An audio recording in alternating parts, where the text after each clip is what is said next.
Israel sedang menghadapi tekanan yang mungkin belum pernah dialami dalam beberapa dekade terakhir. Di kancah internasional, operasi militer dan berbagai kontroversi membuat posisi diplomatik negara ini semakin terjepit. Sementara itu di dalam negeri, gelombang protes terus muncul, mulai dari penolakan wajib militer, tuntutan penghentian perang, hingga konflik politik yang semakin terbuka di pemerintahan sendiri. Yang paling mengkhawatirkan, sejumlah laporan menunjukkan militer Israel menghadapi tantangan baru yang serius. Tekanan di berbagai front, kekurangan personel, serta masalah kesehatan mental yang semakin sulit diabaikan.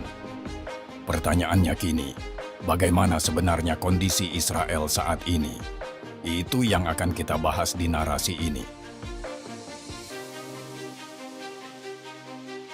Israel dikenal efektif, membangun narasi dan dukungan internasional. Namun perang berkepanjangan mulai mengubah keadaan. Era media sosial membuat publik global mendapatkan informasi real-time, rekaman lapangan, kesaksian warga sipil, laporan organisasi kemanusiaan, dan dokumentasi visual. Akibatnya, narasi resmi Israel sering dipertanyakan. Kritik datang dari berbagai pihak. Akademisi, media internasional, organisasi hak asasi manusia, hingga sebagian negara sekutu. Israel kini tidak lagi sepenuhnya menguasai opini publik global. Dampaknya nyata. Dalam jangka pendek, Israel menghadapi tekanan diplomatik besar dan meningkatnya kritik internasional. Dalam jangka panjang, citra negara bisa memburuk.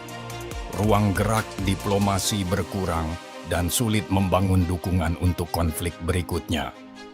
Kekuatan sebuah negara tidak hanya ditentukan oleh militernya atau ekonominya, tetapi juga oleh kepercayaan global.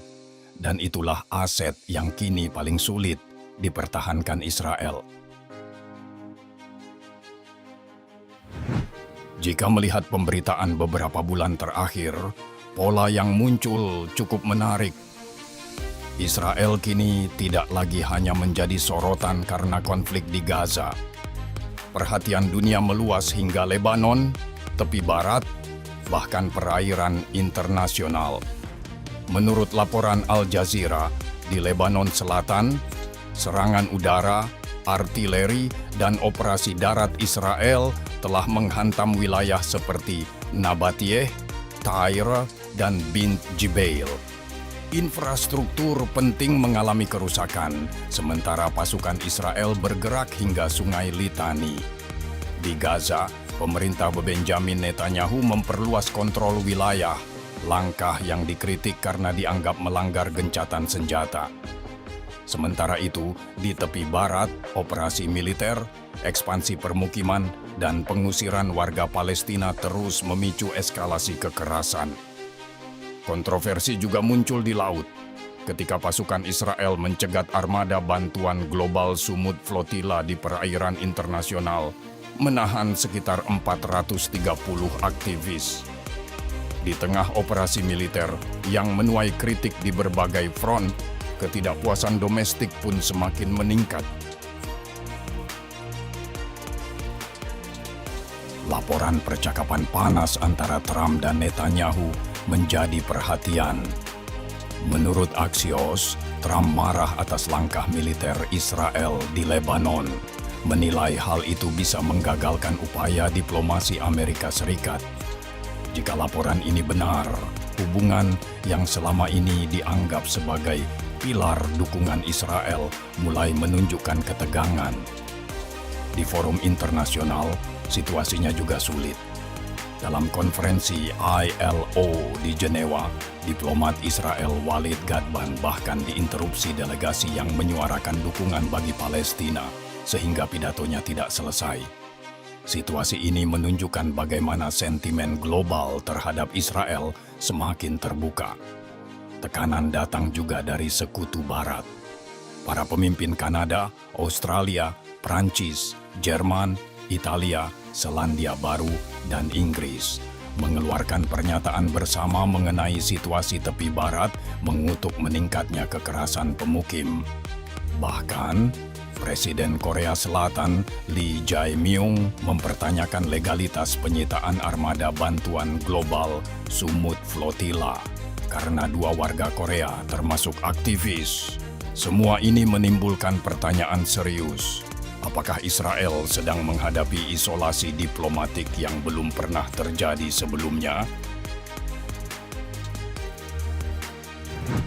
Di jalanan, protes terus bermunculan dengan tuntutan beragam. Salah satu yang paling menonjol adalah penolakan wajib militer bagi komunitas ultra-ortodoks. Puluhan hingga ratusan demonstran bahkan menyerang rumah Wakil Ketua Mahkamah Agung Israel, Noam Solberg, sebagai bentuk penolakan kebijakan wajib militer. Sementara itu, demonstrasi anti-perang dan anti-pemerintah terus terjadi di berbagai kota, menunjukkan ketidakpuasan kini datang dari banyak kelompok, bukan hanya satu komunitas. Namun keresahan terbesar datang dari wilayah utara Israel. Warga yang tinggal dekat perbatasan Lebanon lelah, hidup di bawah ancaman sirene, serangan roket dan ketidakpastian yang berkepanjangan. Banyak yang mengeluhkan bisnis yang runtuh, sekolah terganggu, hingga kehidupan sehari-hari yang nyaris berhenti. Sebagian warga bahkan merasa ditinggalkan oleh pemerintah maupun sekutunya. Keresahan di masyarakat berimbas pada elit politik. Menteri Luar Negeri Gideon Sa'ar dan Duta Besar Israel untuk Amerika Serikat secara terbuka mengkritik tindakan Menteri Keamanan Nasional Itamar Ben-Gvir yang dianggap merusak diplomasi Israel setelah mengunggah video kekerasan terhadap aktivis Sumut Flotilla. Ben-Gvir membalas dengan menuduh Sa'ar mendukung Hamas. Di tengah semua tekanan ini, posisi Netanyahu semakin sulit. Ia harus menghadapi tekanan publik, menjaga koalisi pemerintah yang rapuh, sekaligus mengelola hubungan dengan Amerika Serikat. Masalah paling kritis Israel saat ini ada di tubuh militernya sendiri. Di perbatasan Lebanon, pertempuran dengan Hizbullah semakin intens. Dalam beberapa bulan terakhir, puluhan tentara Israel tewas dan lebih dari 1.000 mengalami luka-luka akibat pertempuran darat, serangan drone, dan hujan roket di front utara. Selain itu, muncul laporan dugaan serangan terhadap fasilitas militer Israel, seperti pangkalan udara Sdot Micha yang diyakini menyimpan sistem pertahanan strategis. Klaim serangan Iran juga terdengar, meski belum ada verifikasi independen. Ledakan lain dilaporkan terjadi di Tse'elim, memicu dugaan baru mengenai keamanan pangkalan militer. Tantangan terbesar datang dari dalam. Kekurangan personel menjadi perhatian serius. Laporan media Israel menyebut sekitar 80.000 hingga 90.000 personel tidak tersedia untuk tugas militer. Jumlah personel yang meninggalkan dinas meningkat tajam hingga 80%. Sebagian besar terkait masalah kesehatan mental akibat tekanan perang yang berkepanjangan. Ketika korban bertambah, personel berkurang, dan kesiapan militer dipertanyakan, tekanan Israel pun merambat ke panggung internasional.